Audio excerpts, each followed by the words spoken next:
भारत माता की, भारत माता की, शीतला माता की, शीतला माता की। सबसे पहले तो मुझे आने में विलंब हुआ, इसके लिए आप सबकी क्षमा मांगता हूं। इटावा, मैनपुरी और कन्नौज के सभी लोगों को मेरा राम राम। साथियों, मैं जब इस इलाके में आया हूं तो मुझे 2019 चुनाव के पहले की बात याद आ रही है। पार्लियामेंट का सत्र चल रहा था और पार्लियामेंट के अंदर वो पिछली लोकसभा का आखिरी सत्र था और उसके बाद 2019 के चुनाव के लिए चलना था। तो मुलायम सिंह जी भाषण करने के लिए खड़े हुए और स्वर्गीय मुलायम सिंह जी ने 2019 के चुनाव के कुछ दिन पहले पार्लियामेंट में कहा था और एक प्रकार से वो आशीर्वाद बन गया कि मोदी जी आप तो दोबारा जीत करके आने वाले हैं। अब नेताजी हमारे बीच नहीं है, लेकिन संयोग देखिए उनके सगे भाई बीजेपी को जिताने की अपील कर रहे हैं।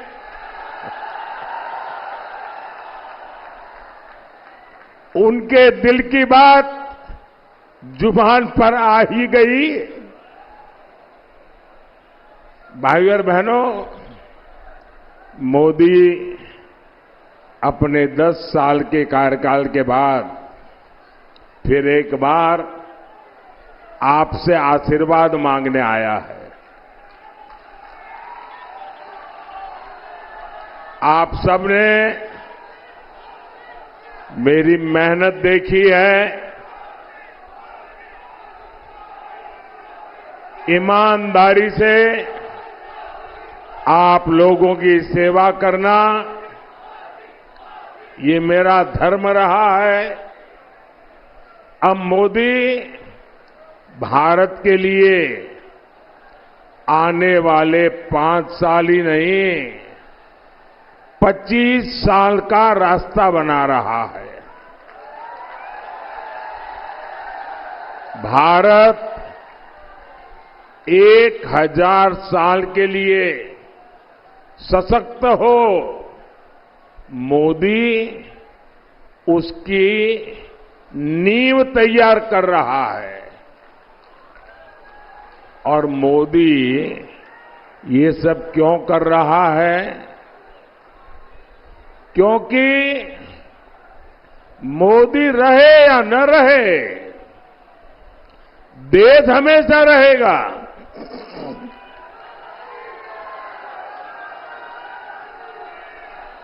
और ये सपा कांग्रेस वाले क्या कर रहे हैं? ये चुनाव लड़ रहे हैं अपने भविष्य के लिए, अपने बच्चों के भविष्य के लिए। और मोदी किसके लिए खप रहा है? मैंने तो आगे पीछे कुछ रखा ही नहीं है। योगी जी भी वैसे और मोदी जी भी ऐसे है।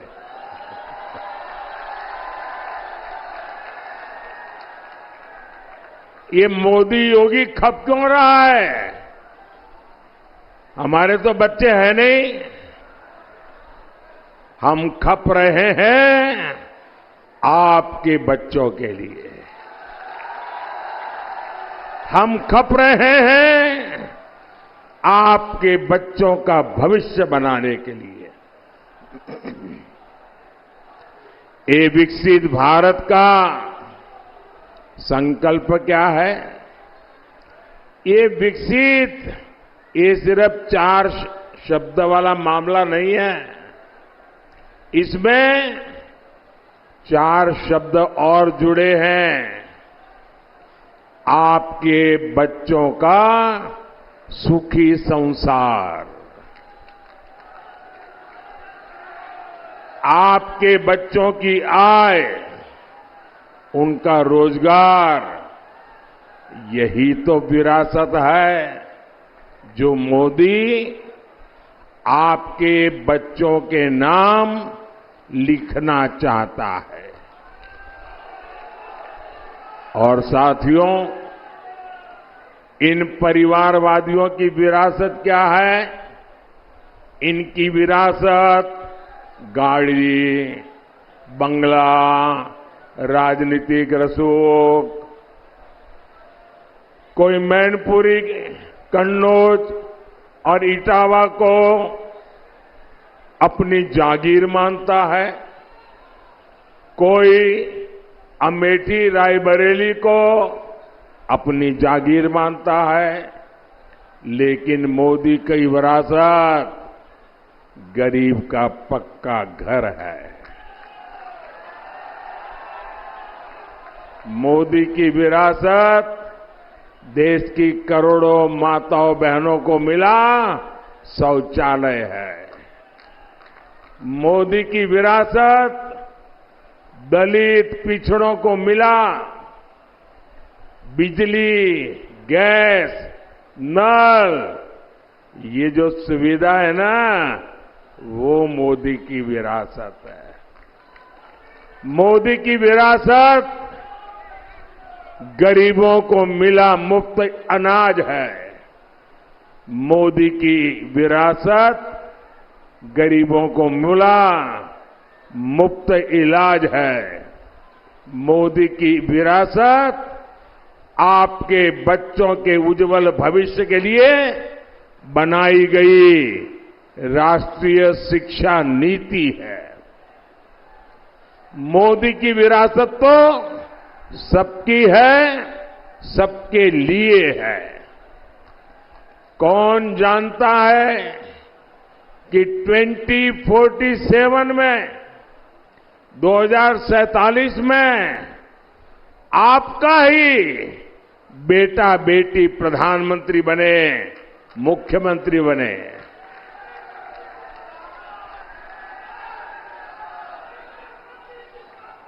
शाही परिवार का वारिस ही पीएम, सीएम बनेगा।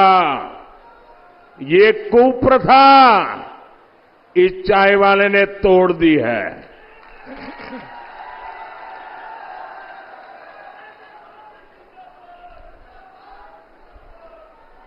हमारे यहां कभी राजा राम मोहन राय का नाम आता है कि भाई उन्होंने फलानी कुप्रथा तोड़ दी। वैसे कभी आएगा कि देश में एक प्रधानमंत्री होते थे, चाय वाले थे, और उसने एक ऐसी कुप्रथा को तोड़ दिया कि गरीब का बेटा भी मुख्यमंत्री बन सकता है, गरीब का बेटा भी प्रधानमंत्री बन सकता है। भाइयों और बहनों, सपा कांग्रेस की बातें झूठी, वादे भी झूठे हैं। सपा कांग्रेस के नारे झूठे और नियत में भी खोट। ये लोग लगातार झूठ बोलेंगे, चाहे इसमें देश का, समाज का कितना ही नुकसान क्यों न हो। इन लोगों ने देश को कोरोना के संकट काल में भी नहीं छोड़ा था। मोदी तब एक एक जीवन बचाने में जुटा था। देश के वैज्ञानिकों ने टीका बनाया, लेकिन सपा कांग्रेस के लोग उसको भी बदनाम करते थे। खुद चोरी छिपे टीके लगवाते थे और टीवी पर, सोशल मीडिया पर जनता को भड़काते थे ताकि हाहाकार फैले और पाप मोदी के माथे पर लगे। साथियों, अब ये हमारा लोकतंत्र हमारे संविधान को लेकर झूठ फैलाने में एड़ी चोटी का जोर लगा रहे हैं। क्यों? क्योंकि मोदी ने इनके वोट बैंक को उनकी तुष्टीकरण की पोल खोल दी है। साथियों, आपको पता होना चाहिए 75 साल पहले जब देश का संविधान बना, उस समय देश के विद्वान लोग संविधान बना रहे थे, तो हमारे संविधान निर्माताओं ने कहा था कि धर्म के आधार पर आरक्षण नहीं होगा। बाबा साहब आम्बेडकर ने कहा था, अरे खुद नेहरू जी ने भी कहा था कि धर्म के आधार पर आरक्षण नहीं होगा। लेकिन अब सपा, कांग्रेस, ये सारी कंपनी एससी, एसटी, ओबीसी का आरक्षण छीनकर उसे धर्म के आधार पर बांटना चाहते हैं। कर्नाटका में रातों रात इन्होंने मुस्लिम जातियों को ओबीसी घोषित कर दिया। रातों रात फतवा निकाला, थप्पा मार दिया कि कर्नाटक में जितने मुसलमान हैं सबके सब ओबीसी। तो परिस्थिति क्या हुई? वहां जो ओबीसी को 27% आरक्षण मिला हुआ था, इसका सबसे बड़ा हिस्सा इन्होंने डाका मार लिया, चोरी कर ली। बाकियों के पास कुछ बचा ही नहीं। यूपी में अगर ऐसा हुआ तो ये मेरे यादव भाई बहन, मेरे मौर्य भाई बहन, मेरे लोध भाई बहन, मेरे पाल भाई बहन, मेरे जाटव भाई बहन, मेरे शाक्य भाई बहन, मेरे कुशवाहा भाई बहन, इन सबके हक का क्या होगा? ये बहुत बड़े खतरे की घंटी है। साथियों, सपा वाले जिस समाज का ठेकेदार होने का दावा करते हैं, ये भ्रम भी टूट जाएगा। या तो ये अपने परिवार का भला करते हैं या फिर अपने वोट बैंक का। आप लोग याद रखिए, आज भी सपा को पूरे प्रदेश में उम्मीदवार बनाने के लिए अपने परिवार के बाहर कोई यादव नहीं मिला, जबकि ये भाजपा है जिसमें कोई भी कार्यकर्ता बड़े से बड़े पद पर पहुंच सकता है। और इसीलिए आज मध्य प्रदेश के मुख्यमंत्री हमारे मोहन यादव जी मुख्यमंत्री जी के नाते मध्य प्रदेश को दौड़ा रहे हैं। ये है भाजपा की नीति, ये है भाजपा की रीति, ये है भाजपा का जीता जागता उदाहरण। भाइयों और बहनों, सपा कांग्रेस की खोटी नीयत का हिसाब बहुत लंबा है। आप याद कीजिए, 5 साल पहले कांग्रेस का शाही परिवार चुनाव के समय मंदिर मंदिर घूम रहा था। कोई कहता था इस कोने में मंदिर है, अरे बोलो चलो भाई। कांग्रेस के शहजादे ने तो कोट के ऊपर जनेऊ तक पहन लिया था, लेकिन इस बार मंदिर के दर्शन बंद, कोट के बाहर टंगा जनेऊ उतर गया। इतना ही नहीं, 500 साल बाद एक ऐतिहासिक पल आया। पूरा देश भव्य राम मंदिर बनने से खुश हुआ, लेकिन इन्होंने प्राण प्रतिष्ठा का निमंत्रण भी ठुकरा दिया। साथियों, इनको तो इतनी नफरत है। अभी मैं द्वारिका जी गया था गुजरात में, और आपको मालूम है, पुरातत्वविद कहते हैं कि भगवान श्री कृष्ण की जो द्वारिका है वो समुद्र के नीचे डूबी हुई है। तो पुरातत्वविदों ने खोज के निकाला है। तो मेरा मन करता था कि जो द्वारिका प्रभु कृष्ण ने बनाई है, मुझे वहां जाकर के माथा टेकना चाहिए। और इसलिए मैं समुद्र में नीचे गया, पूजा की, और भगवान कृष्ण को पसंद मोरपिंच वहां भेंट चढ़ा करके आया। अब एक कांग्रेस के साझादे को बड़ी परेशानी है कि कृष्ण क्यों पूजा करने के लिए नीचे गए क्यों।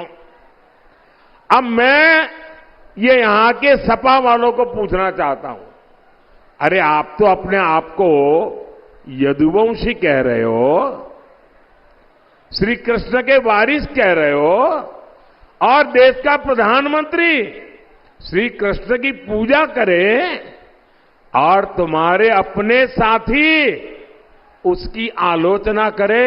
अरे तुम काहे को यदुवंशी हो रहे?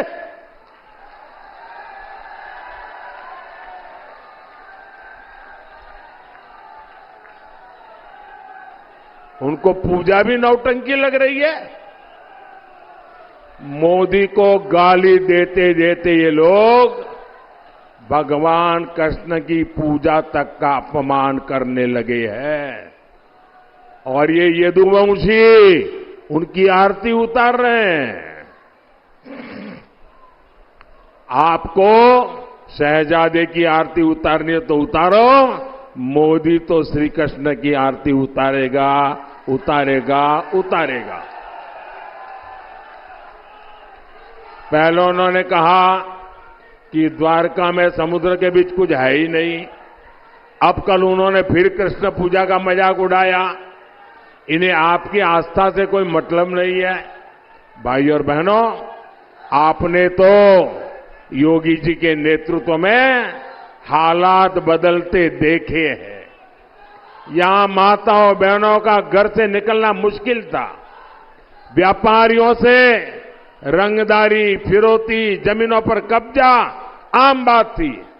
सपा राज में नारा चलता था, खाली पट्टा हमारा है, यही नारा था उनका। कहीं भी अपना झंडा गाड़ दिया करते थे। उत्तर प्रदेश को इस स्थिति से निकालकर योगी जी ने उत्तर प्रदेश के उज्जवल भविष्य की गारंटी दे दी है। ये जो क्षेत्र कट्टा फैक्ट्री, कट्टा बनाने का काम, अब आज देखिए कमाल, यहां डिफेंस कॉरिडोर बन रहा है। आज यहां के वस्त्र उद्योग और कन्नौज के इत्रकी को नई पहचान मिल गई है। और मैं तो विदेश के मेहमान मिलते हैं ना, तो कन्नौज के इत्र की सुगंध उनको अवश्य मौका देता हो, क्योंकि उन्होंने नेचुरल चीजें देखी नहीं है जी। G20 की बैठक में भी मैंने दुनिया के जितने बड़े बड़े लोग आए थे ना, ये कन्नौज का इत्र मैंने उनको उपहार में दिया था। भाई, देश का गौरव ऐसे बढ़ता है। साथियों, किसानों का, पशुपालकों का हित हमारी प्राथमिकता है। इटावा के किसानों के पीएम किसान सम्मान निधि के करीब 700 करोड़ रुपए दिए गए। ये गोपालक भाई बहनों का इलाका है, यहां पशुओं की पूजा होती है। हमारी सरकार ने इस इलाके में हजारों पशुओं का मुफ्त टीकाकरण कराया है। यहां हमारे छोटे किसान बाजरा भी खूब उगाते हैं। आपके बाजरे को श्री अन्न के रूप में दुनिया के बाजारों तक पहुंचाऊंगा, ये मोदी की गारंटी है। हम आलू टमाटर किसानों के लिए कोल्ड स्टोरेज भी बनाने वाले हैं, फूड प्रोसेसिंग फैक्ट्रियां लगाने वाले हैं। इसके लिए भी हम किसान उत्पादक संघों एफपीओ को बढ़ावा दे रहे हैं। साथियों, यहां इतनी बड़ी संख्या में बहनें आई है, आपके लिए तो मोदी की खास गारंटी है। मुझे गांव की बहनों को ड्रोन पायलट बनाना है ताकि वो खेती में ड्रोन क्रांति की लीडर बने। बहनों को बिजली की बिल की बहुत चिंता होती है। अब मोदी बिजली का बिल भी जीरो करने वाला है, जीरो। पीएम सूर्यघर मुफ्त बिजली योजना से आपके छत पर सोलर लगाने के लिए मोदी पैसा देगा। आपको मुफ्त बिजली भी मिलेगी और अतिरिक्त बिजली आप सरकार को बेच करके कमाई भी करोगे। साथियों, हमारी सरकार युवाओं के लिए लगातार काम कर रही है। मुद्रा योजना ने यहां के हजारों युवाओं को उनके मन का काम करने के आर्थिक मदद की है। अब भाजपा ने तय किया है कि मुद्रा योजना के तहत बिना गारंटी 20 लाख रुपए तक की मदद मिला करेगी। इससे युवाओं को स्वरोजगार के नए मौके मिलेंगे। यहां जो इंफ्रास्ट्रक्चर के काम हो रहे हैं, यहां जो कनेक्टिविटी के काम हो रहे हैं, इससे युवाओं के लिए अवसर बढ़ेंगे। साथियों, आप सिर्फ सांसद नहीं चुनेंगे, आप हिंदुस्तान की सरकार चुनेंगे। जब आप मैनपुरी से हमारे वरिष्ठ नेता भाई जयवीर सिंह जी को, इटावे से मेरे साथी भाई रामशंकर कठेरिया जी को और कन्नौज से भाई सुब्रत पाठक जी को चुनेंगे तो मोदी सशक्त होगा। आप जब कमल के निशान पर बटन दबाएंगे ना, तो ये वोट सीधा सीधा मोदी के खाते में जाएगा। मेरी प्रार्थना 7 मई और 13 मई को भारी मतदान की है। आप घर घर जाइएगा, ज्यादा से ज्यादा मतदान के लिए प्रेरित करिएगा और भारी पुराने सारे रिकॉर्ड टूटने चाहिए। मेरा एक काम और करोगे, मेरा एक काम करोगे, जरा हाथ ऊपर बता के करोगे। यहां से आज जब भी घर घर जाएं, लोगों को मिले और सबको कहना मोदी जी इटावा आए थे और मोदी जी ने आपको जय श्री राम कहा है। मेरा जय श्री राम पहुंचा देंगे। बोलिए भारत माता की, भारत माता की, भारत माता की।